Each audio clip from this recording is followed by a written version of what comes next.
After the film was wrapped and you had released it, and the Academy Awards came around, did that change your dynamic in the industry at all?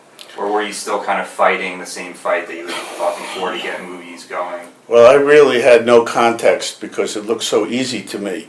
You know, you come out here and you hire a kid and he writes a script and it attracts top talent and make a good movie and you win an Oscar. It seems so easy. That I was, I didn't really know. But yes, people wanted to be in business with us, but the next thing I fell in love with was Taxi Driver. And so people would say, yeah, come in, talk to us about what you want to do next. And they bring out this weird script about, and they'd be looking, where's Paul Newman, where's Redford or Hill or something? No, we have this young kid, Scorsese, who is really talented. He hasn't made anything that you've heard of, but he made Boxcar Bertha. But so it definitely got us into the doors. It opened all the doors. But it still took 3 years to get the next film made because that film was Taxi Driver. And Taxi Driver was scary to the Hollywood studios, and even Columbia Pictures, who made the film ultimately, never liked it. They never had much confidence in it. I mean, bless them for having financed it. At what point did you consider bringing Martin Scorsese on? Because it was originally just Paul Schrader's scripts. Paul? Yeah, Paul.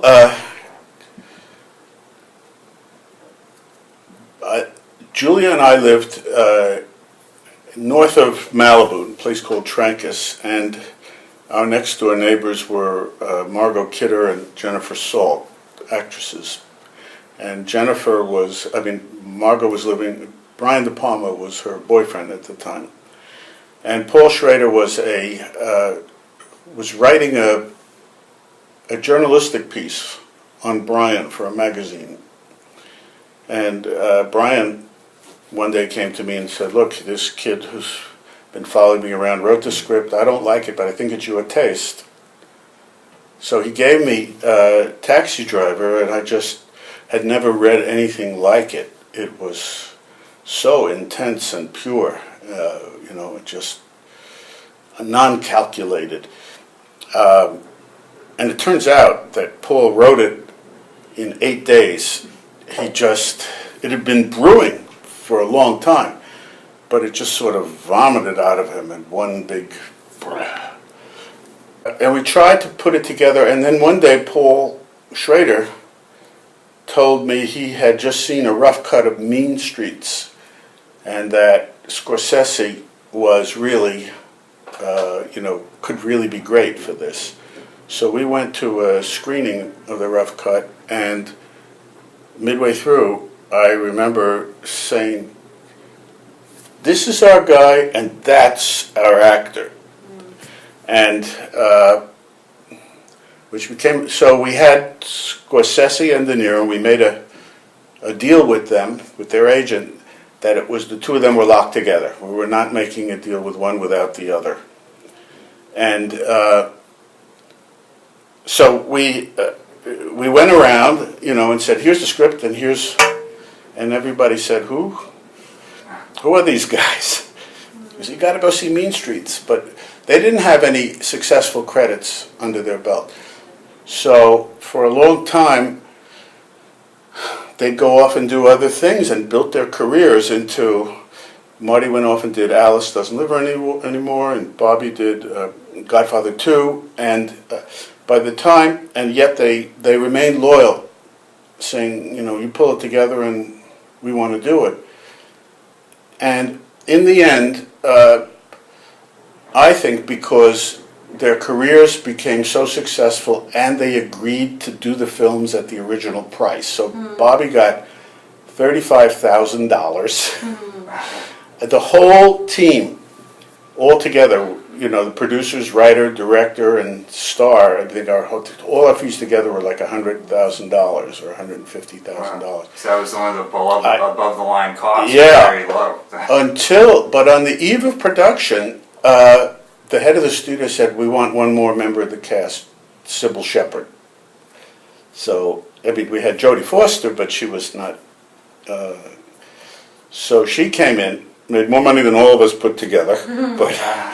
But amazingly, it became, this little orphan became a classic. And it's really gratifying to, because on the eve of its release, we all got, we all had dinner together and we said, well, we don't know how it's going to do, but we're happy.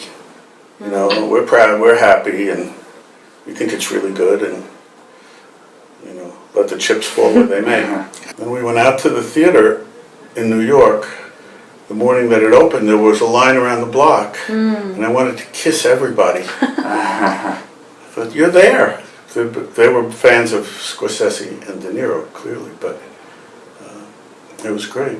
I was reading too that during the shooting, New York was kind of in a limbo period of that time where the city really hadn't been rebuilt and had kind of been abandoned, and I guess during shooting there were like gangs that were intruding on the set. The whole West Side was pretty much a bunch of condemned buildings, and Columbus Avenue, abandoned condemned buildings, really falling apart, and a lot of junkies, and but that was the cheapest real estate, so we got ourselves a condemned building actually, and fixed it up to be Iris's apartment and Travis on one floor, Travis's apartment on another floor. But it was such a tough neighborhood that we had to hire one street gang to protect us from another street gang. Wow. And it was weird. It was hot and weird, and but I guess it contributed to the right mood for everybody. This was a tough environment, a tough film to make, and especially feel sorry for De Niro because he had to. That mohawk haircut is not a haircut; it's a bald cap. He had to do another film where he needed hair, and he spent a lot of time in makeup, and we had no very problematic air conditioning in this condemned building.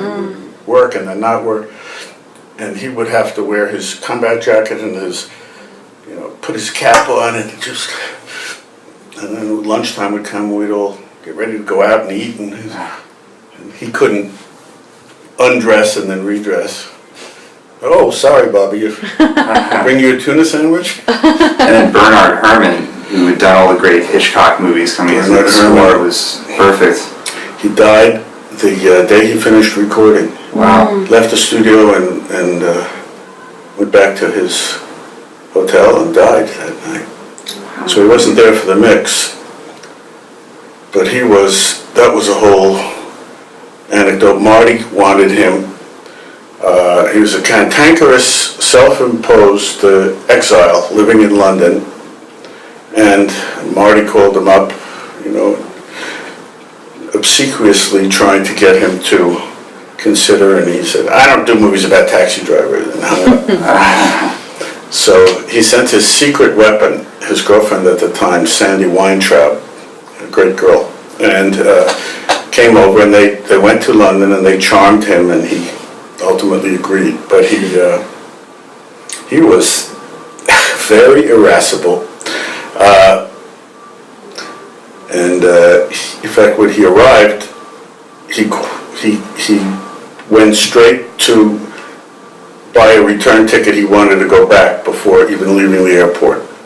He was just that fragile in terms of getting him to stick with it, but he delivered one of his best scores. Did Martin Scorsese have a particular vision for how he wanted the music to be that he conveyed to Bernard? He did. Herrmann? Marty was afraid of Bernard. We were all afraid of Bernard. And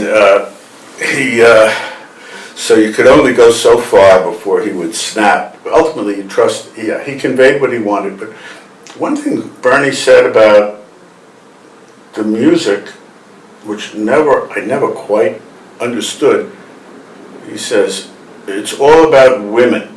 That was Travis's downfall. It's all about women.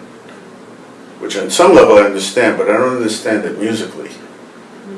But anyway, I just pass it on as a pearl of wisdom from a genius composer.